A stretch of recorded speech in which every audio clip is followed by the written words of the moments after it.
Hello and welcome to the Property Roundup here on iPropertyRadio with myself, Carol Tallon, the show where we chat to industry experts to get a view on activity on the ground and to learn about new trends emerging. This show is sponsored by daft.ie, Ireland's most visited property website. And today I'm delighted to be joined by returning guest, Avril Clare, Property Recruitment Specialist. Avril, welcome back. It's great to see you again. Great to see you, and thanks for having me, Carol. My pleasure. Avril, I feel like recruitment has been a bit of a hot topic, not just across real estate, but we see it across construction, planning, and right across the built environment delivery for a couple of years now.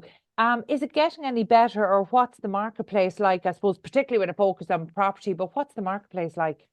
Well, you're right, Carol. It's a really good question. I suppose as a general market statistics, if we look at our population of just over 5 million in Ireland, unemployment was at 4.1% in August 2023. So very low, 111,500 people unemployed. Incomparable to this year, August 2024, where we have only 118,500 people unemployed. So only a short increase of 4.3% in terms of unemployed people. So those figures are quite low, which is great. And I suppose a survey carried out by LinkedIn in June of this year confirmed nearly half of all job adverts posted on LinkedIn offered either remote or hybrid working. So 37% of jobs advertised on LinkedIn in June of this year offered hybrid working, but only 8% offered the remote working element. So remote working is definitely, it's the first question I'm asked by every candidate, Carol, coming through when they apply for a job. Is there remote working? Is there hybrid working? And whilst typically it has been a common theme we've seen coming through, I am slowly seeing a decline from certain companies pulling people back into the office. And you can understand it at the end of the day. They're paying high premium and rents for office spaces. And they also want to generate a camaraderie between other employees and harness that relationships amongst their teams. So it is important. But I'd say the bigger firms are definitely offering 2 days hybrid. So it's a blended hybrid type of scenario. So they're 2 days at home, 3 days in the office. Yeah, I think that the hybrid is just such an interesting trend at the moment. And I even see from our own perspective, like we started 8-9 years ago, and we had a fully remote team. Now, remote might have meant some outside of Ireland, but actually usually it was either side of the Wicklow Mountains or something like that. But we still worked remotely. And actually, since COVID and post-COVID, I've doubled down and expanded our office space and actually instituted a mandate of 3 days in the office, which I never thought I'd do. And actually, I didn't feel I had a choice about that. And the interesting thing is the team wanted it because we've quite a young team. And actually, I think remote working absolutely suits people who've 20 years of industry experience under their belt, and they know the workplace and they know how to get stuff done. And so they understand accountability and responsibility, but also they're usually influential in doing their job. So whereas actually those at earlier stages of their career, they need to be influenced by these people. They do. So, they do. yeah. And it's even just down to telephone etiquette or using certain corporate language, just to be immersed among those who are experienced and can mentor them and bring them on. But funny, Carol, you should say that even the more senior people, some of them, just the whole mental health and well-being, they like to get out of home, they like to be with their colleagues, and it creates that Friday feeling again. So, there's a lot of people say to me, I'm not getting that Friday feeling because I'm working from home every day. So it's nice to have that balance, I suppose, of a blended hybrid as opposed to the fully remote. I think it's interesting. I know it's too early to call a trend completely, but it's something I'm particularly interested in. I speak to estate agents around the country every week, and in fact, increasingly, and I noted this over the past number of months, increasingly we're hearing from agents in rural areas, particularly maybe up and down the West Coast. They say things like when they have vendors coming to them, they're using language like, we are being called back to the office. Okay. So it's not voluntary. We are being called back. We're being summoned back. Or a number of people have told us that their employers have said, we're not making a decision about this for another period of time. So actually it could be another 6 or 8 or 12 months before the company makes a decision about what their ongoing policy is going to be. So what that tells me is that both sides are trying to make a go of it, but the reality, there's a commercial reality at play. There is, of course there is. And any company needs to deliver, and they need to choose the mechanism of best delivery. Correct. And not all companies will put it into the employment contract either. So some companies will implement it as a part of an employment contract, but others will they'll leave it loose. Yeah. But companies are trying to be fair to their employees, and they're trying to retain and attract top talent. So it is a very important factor. I will say that it is important because, you know, there is a lack of talent out there. There is a skills gap in the market, and those companies that are offering the hybrid are definitely attracting and retaining top talent, which is crucial as well. But again, I suppose what I am seeing is it's after probation period that it's implemented for the graduates or the mid-tier surveyors. They're asked to, you know, complete their first 6 months probation period, and then the hybrid is initiated after that. Yeah, and I think that's absolutely fair. You need to learn how things work. Trust needs to build up, and I think there has to be flexibility as well to look and evaluate and say if it's not working, actually to change that, because again, at the end of the day, there are economic realities that every business needs to deliver on. You know, it's interesting when you talk about the lack of talent, because you know you've described you know, and the stats absolutely bear out that we're at almost peak employment in Ireland. Yeah. But there has never been so much choice, I think, for candidates. So actually, you know, stepping away from maybe the more general statistics and looking exclusively at property, are people choosing property as a career? Or like, are we seeing young people choose and seek out property as a career? Tell you what I am seeing, Carol. I mean, obviously there's those candidates who know they want to do property and they go into Bolton Street and they complete their degree, or they go into the level 5 in Ballsbridge or Tala and they follow the pathway in that way organically. But what I am seeing is graduates have studied completely, you know, a different field completely. And then they suddenly, you know, they get an interest in property and they go and do their masters and they're going in that pathway. I'm seeing a lot more of that. And of course, the PSRA licensing law introduction has raised the caliber of the industry without a shadow of a doubt, but it is a little bit of a stumbling block as well for those who can't get the license. You know, it's a catch-22. So there definitely is a skills shortage in terms of commercial valuations, residential OMC managers, and of course, the valuation sector is so recession-proof, and there's such a strong pathway. You can go agency or client side and banks, acquisitions, advisory, tenant, landlord, etc. But it's not for everybody, but it's definitely a very strong trajectory in terms of career pathway if that's something you're interested in doing.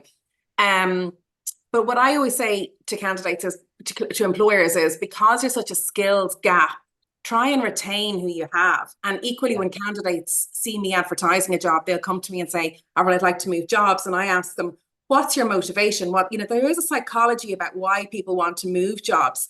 And I suppose that's either lack of career progression, the team is top heavy, maybe there's a clash with personalities and management and so forth, or remuneration. So I say, what is that motivation? Because if I represent somebody and we get to offer stage, we just want to avoid that whole counter offer situation, Carol, because it's not pleasant for anybody. It's so emotional moving jobs. It's up there with the top 5: divorce, death, moving houses. And moving jobs is emotional.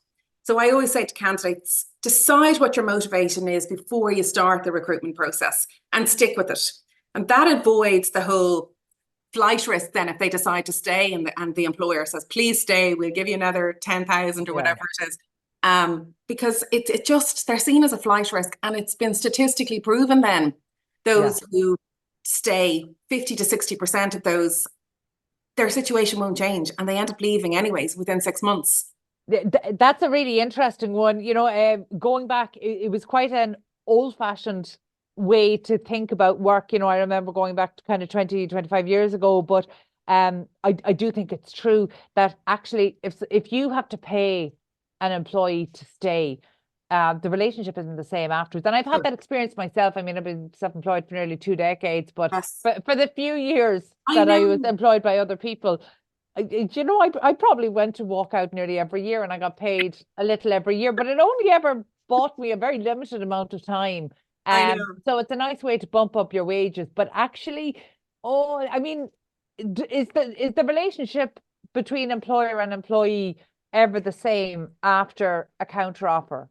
I mean, And somebody stays. I'm not saying it's always severed, but there's definitely a little bit of the loyalty is gone. It's, Yeah. you've been, so I always say to people, have the conversation with your employer, before you decide to embark on a recruitment process, or really think about it. And I do tell people to go back and talk to their employers before they proceed, because, Yeah. even if they do decide, it's because there's such a skills gap as well. Employers need to be open-minded about it, because they are paying a premium over and above certain salaries for the likes of OMC or evaluations, because there's such a shortage of skill set. They're paying above and beyond what surveyors should be on for certain roles, because we can't get the people. Does that have a knock-on effect though? Because I've noticed a really interesting trend, and in one perspective, I'm very excited about it. So I'm seeing very senior real estate professionals go out on their own. So whether it's to join a partnership or to become independent agents themselves. And I love seeing the rise of independent agents. I think it drives up the quality, Yes.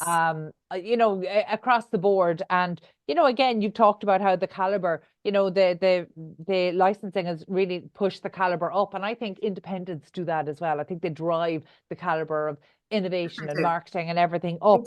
But it leaves big gaping holes at very senior levels of organizations that maybe weren't expecting to have those big gaps. And, obviously in some cases it might be some jump, some are pushed, and while I welcome these new independents coming into the marketplace right across Ireland, and I think it's very exciting, knowing that not all of them made this choice voluntarily. They may have chosen to be self-employed, but maybe they didn't choose to leave their own companies voluntarily.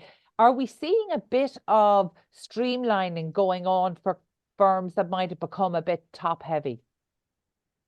So in fairness to most employers, what I see at C-suite level, Carol, is they tend to promote internally rather than recruit a new hire in at that level. And that's phenomenal, because it shows loyalty to their current incumbents. So that's really ethical and honorable in my opinion.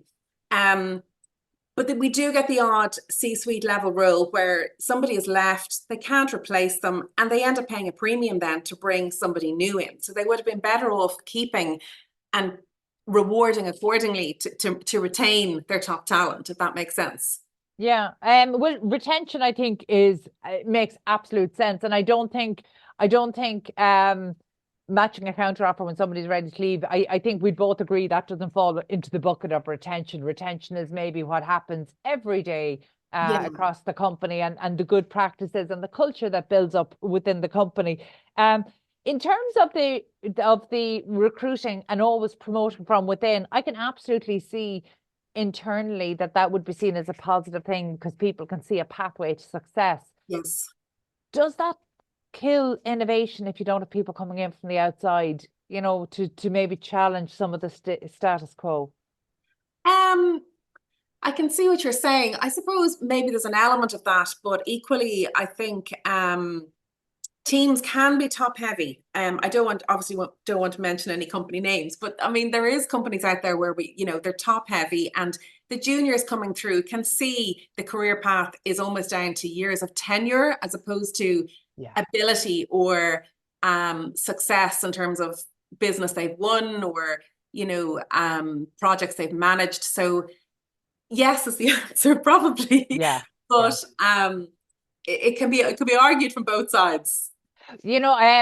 Actually, I've been doing a lot of research into emerging agency models, and I think that actually it's really interesting to see and kind of starting out in law kind of quarter of a century ago, and seeing how law firms have transitioned. So there's a massive difference now between what would have been a traditional law firm and one that is now a professional services firm. And I think some in real estate made that transition. You know, maybe some of the global brands made that transition over the last 2 decades. So this is how they operate. But there's a leanness that could be applied to that. You know, so again, I love the model of recruitment within a professional services, irrespective of the industry. I just like the model of recruitment within that firm or within that sector, because you're always taking in the best. They have 2 years to prove themselves, and they either move up or out. There isn't an opportunity to get top heavy. So either you make the grade and you move up within the organization, or sideways, you move out, you move across. And I would be aware of firms like that who have a fantastic graduate program, and they give all the onboarding and mentoring. But come to that 6 months probation, or if it's extended to 12 months, if you're not cutting the mustard at that stage, there is no room for floating. You're gone. Yeah. You need to be quite thick-skinned, and you know, it's not a place for shrinking violets. So you need to be very robust and very focused on your career path. So yes, you're 100% correct on that. I was having a conversation with somebody in the construction recruitment recently, and the point was made that actually, and this person had previously come from a financial services recruitment background, and he just made the point that construction is very much a tough love industry. The margins are so tight that every single person is accountable for a return, and there's just no floating. You know, there is no just getting by. And I just wonder, is property, I don't believe that property is as lean as construction. So I think maybe there's still a bit of fat that could be trimmed out if needed be. And I think we're coming into an interesting time in the marketplace. So particularly across, say, commercial, have you noticed any trends emerging on the commercial side? So like taking away the residential on commercial recruitment, what kind of trends are you picking up on? Well, I suppose for the remainder of this year, for the end of Q4 2024, I mean, there's definitely strong requirements despite the lack of talent. I mean, there's lots of jobs out there. I mean, we are inundated with the amount of property jobs coming through in real estate, despite the lack of talent. And I think this will continue. There's definitely a robust demand for surveyors, driven by the housing shortage and development. So quantity and building surveyors, development managers in particular, will be high in demand for their crucial experience in planning, cost management and compliance with increasingly stringent regulations. So, and those, I suppose, the development manager roles, it's a very slow process. So they're really looking for people who've had experience in both high-rise apartments in excess of 18 meters, because then you're into different fire regulations, or housing. We're seeing a lot of those types of roles coming through, and they're exciting. So you've got the planning application experience, the financial reporting, the stakeholder engagement, the design element. So it's very interesting. And then I suppose leading into residential, the Irish government have made many commitments in terms of the Housing for All scheme, and have committed to building 33,000 new homes, as you know, Carol. So that's 300,000 homes by 2030. And that's a mix of social housing and affordable housing and cost rental housing, private housing. So all that's really, you know, coming through. And we're seeing a lot of new homes agents, companies already upskilling in terms of their teams, getting ready for those instructions.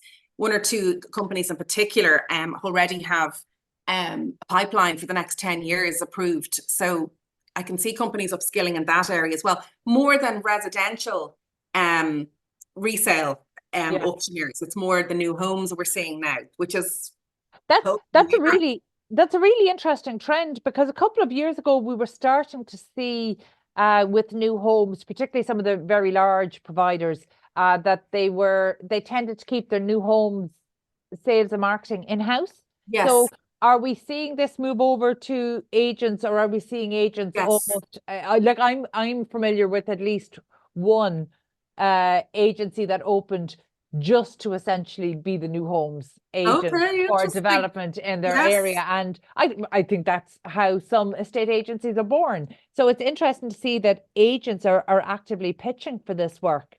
Yes, no, I'm aware of two agencies who I have been recruiting for. We've successfully placed new homes agents with them in the last few weeks.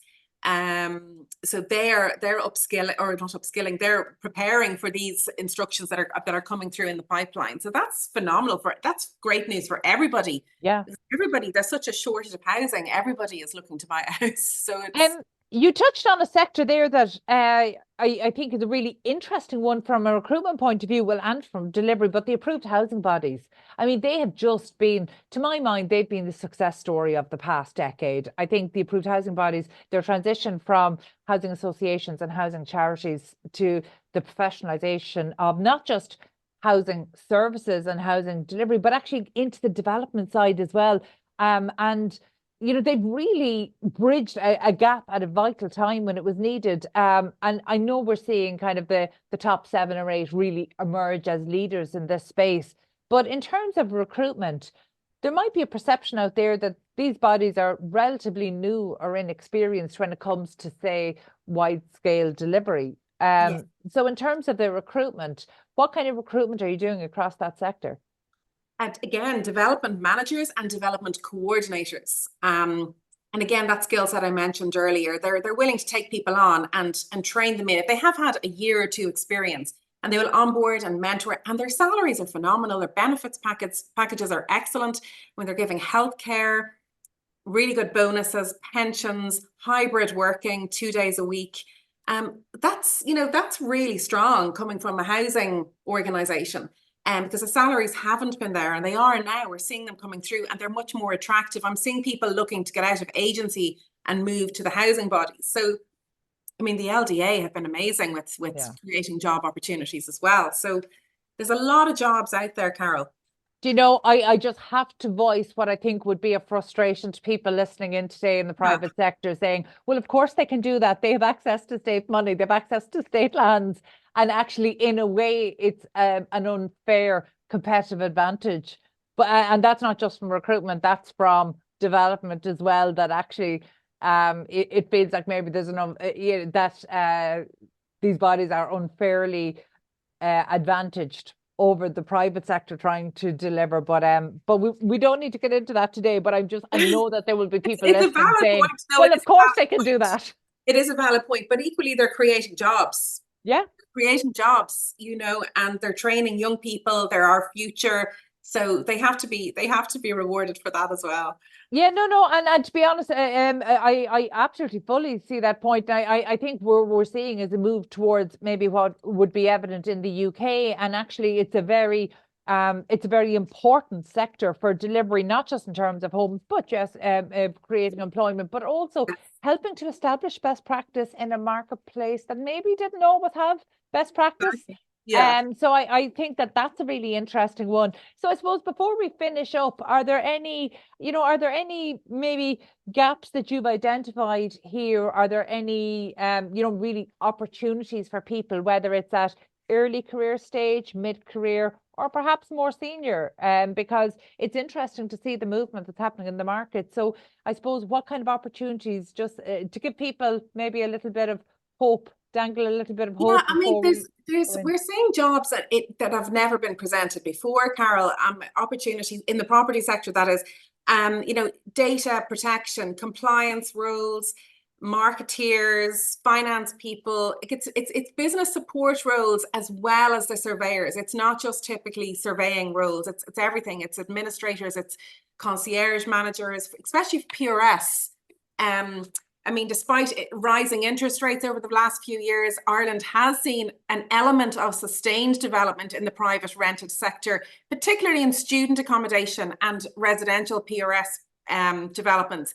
And I suppose this continued development remains critical in the Irish market, generating opportunities for property managers, letting agents, facility coordinators, concierge managers. There's lots of different. So anybody thinking of going into the property sector, coming out of leaving cert, look up the courses. That's what I would say to you. There's so many diverse opportunities in commercial and residential that are really, really positive. And there is definitely job opportunities out there for everyone. Focusing on the early career stage, people, so whether it's people who have chosen a pathway or they're really maybe undecided, particularly kind of we're coming into leaving cert results season and things like that. Is the property market a good advocate for itself? Is it good at promoting the opportunities that are available? Because I think maybe there's a bit of an old-fashioned view of what a career in property looks like. Do you think the property industry as a whole is doing a good enough job at showcasing what the opportunities are, painting a picture of what a contemporary career in property actually looks like? Yeah, good question. I think schools are, transition year is a year when they do bring in the experts to talk to various different individuals. And then you do also get, the HR teams going from the various big top tier global brands going into the likes of Bolton Street and so forth once they decide to pursue that path. But leaving cert, I think that's up to the schools to bring in these experts on transition year and get them the work experience and get them exposed and see the excitement and the diversity that the sector offers, that it's not just one particular road and that's it. So many avenues you can explore: investments, warehouse, industrial, residential, value. I mean, yourself, Carol, you're the expert. So but the schools, I think, need to really emphasize in transition year before they make the decision for their CAO. Yeah, no, I agree with you completely. I think I personally think it's a really exciting industry. And I'm just not sure that we're telling that story enough. I don't think we're telling the technology story, the forward looking, and that's something that we'd love to see more happen. And the whole, Generation Z community, they're all growing up and they're all so techy, and even the whole experiential retail experience as well. That's, the Apple stores and so on. I mean, that's the future. That's AI. That's all the future. So that, that would really excite them if they brought that into the schools to show them what is capable. It's not just sitting at a desk all day. It offers variety of out and about meeting people, back in the office, etc. So it's a very good point. Yeah, well then call out to the industry more of that, please, for 2025, so that we can be sure of the pipeline of talent that's coming through and to show them actually what a great career this can be. But I one of the things that I absolutely love about property, more so than law or other areas, is that it's such a meritocracy. As in, if you do well, if you really work at it, you can do well and progress. And again, that to me should be one of the really driving. You're looking, property, even whether you're working within a company or otherwise, there's an element of entrepreneurial spirit needed, and that's the kind of thing we'd love to capture and let people see that that's an opportunity that's there for them. So maybe that's some work the industry could be doing. Myself. Well done, Carol. Delighted. Okay, so listen, that's all we have time for today. That was Avril Clare, property recruitment specialist. My thanks as always to Katie Tallon and to the production team at Hear Me More Media, and also a huge thanks to our show sponsor daft.ie, Ireland's most visited property website. And thank you indeed for tuning in. We'll catch you on the next episode of the Property Roundup. In the meantime, please be sure to check out all of the other Irish and international real estate and construction shows here on iPropertyRadio.com.